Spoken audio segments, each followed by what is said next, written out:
Question 5. The flowchart below shows the properties of some compounds of copper. You've been told to study it and answer the questions that follow.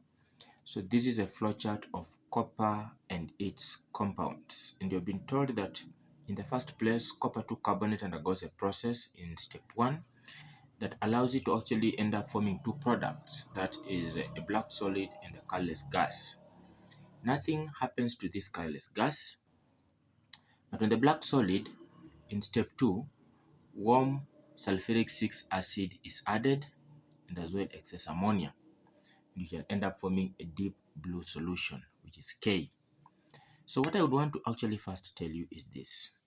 Whenever a compound has actually been introduced in a flowchart, and you end up having this compound undergoing a process in this step 1, for example, to give us two products, there's a very higher chance, if nothing gets put here, that this compound is undergoing what you call thermal decomposition or thermal dissociation, where heating gets done, and in the end, the compound, as I've actually told you, undergoes what you call thermal decomposition.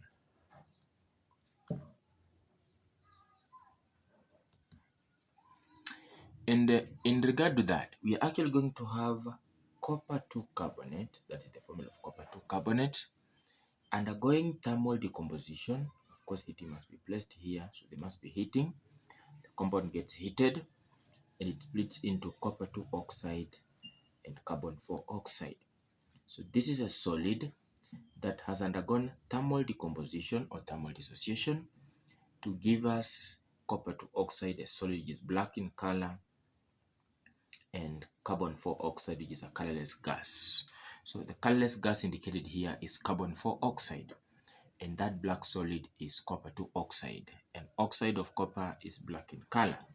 So when copper reacts with oxygen, it gives us copper 2 oxide, which is a black solid. So that is the end of any story getting narrated on this colorless gas.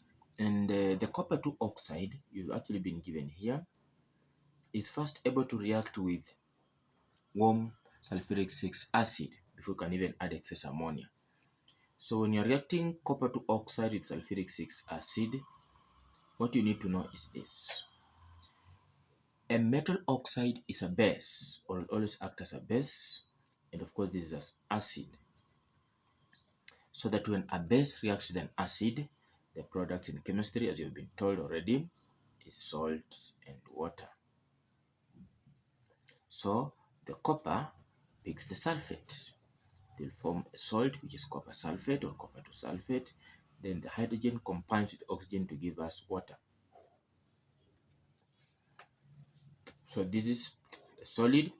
This is an aqueous solution.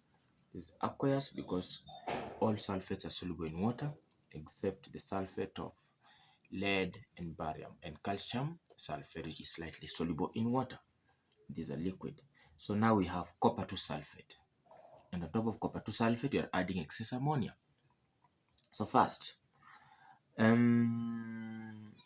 copper 2 sulfate is going to be used in this case to give us a deep blue solution, which is now K. But now to write an ionic equation for that, we don't even bother so much about writing the whole thing. We shall only write the copper 2 ions, which are going to be identified by the excess ammonia. So excess ammonia or aqueous ammonia is going to actually identify or to confirm the presence of copper 2 ions. So in the first case, the copper 2 ions will actually combine with hydroxide ions in the aqueous ammonia to give us the copper 2 hydroxide. I repeat, we formed copper 2 sulfate and water. Copper 2 sulfate solution is a salt which is actually soluble in water, so it's an aqueous solution. And you see this copper 2 sulfate has copper 2 ions as a cation. These copper 2 ions can have the identity getting confirmed by using excess ammonia or aqueous ammonia. So the aqueous ammonia is going to confirm that these are copper 2 ions indeed in this solution. First, the copper 2 ions from the copper 2 sulfate, so that the copper 2 sulfate here can have the copper 2 ions and the sulfate ions. We are interested in the cations because the ammonia with the aqueous ammonia solution confirms the presence of cations. Cations like copper 2 ions, aluminium 3, magnesium 2, sodium ions, potassium ions, barium ions, calcium ions, iron 2 ions, iron 3 ions, and zinc ions. So copper ions can have the identity getting confirmed in a solution by using aqueous ammonia.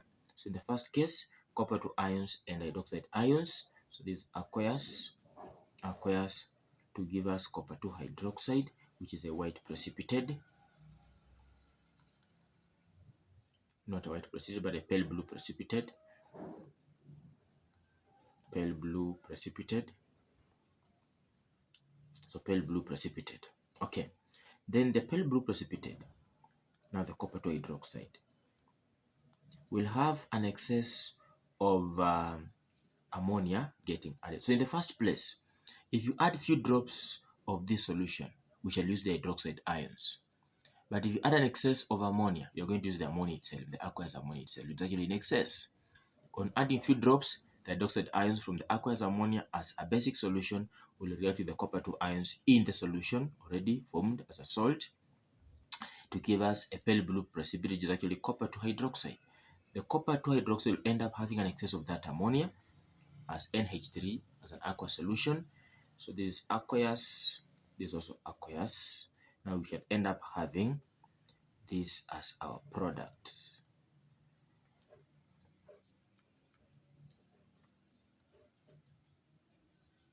These are complex salts.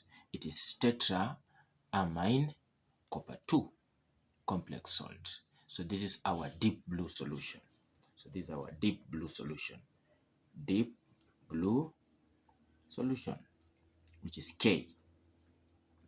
Deep blue solution, which is now our K. So this is tetra, so we shall just put here 4, we shall put here 2, and that makes our solution to be balanced. So we shall have the deep blue solution plus the hydroxide ions, which have actually been displaced. So aqueous. Correct. So in this copper 2 sulfate solution, which is an aqueous solution, soluble in water, we have the copper ions. How can we confirm that there are copper ions in this solution? The copper ions in this solution can get identified in terms of their presence by using aqueous ammonia solution. So you add aqueous ammonia. You see, in the first place, when you add few drops of aqueous ammonia, the hydroxide ions in the aqueous ammonia will react with the copper ions in the solution to give us a pale blue precipitate, which is now copper 2 hydroxide. The copper 2 hydroxide can now react with the excess ammonia, you see, to give us tetraamine copper 2. It's a deep blue solution. So from pale blue to deep blue, adding excess aqueous ammonia can actually change this color from pale blue to deep blue. That confirms the presence of copper 2 ions. And the hydroxide ions, initially in this case, are going to be displaced here. So that gives us now the name and the formula of this deep solution K. We have said tetraamine copper 2. That is very correct. That is very, very correct. So take the condition necessary for the reaction in step 1 to occur. Heating, high temperature.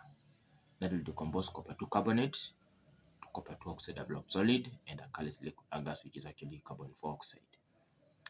And write the name and the chemical formula of the deep solution K. So the formula is here. You've seen, and the name is tetraamine copper 2, which is a deep blue solution.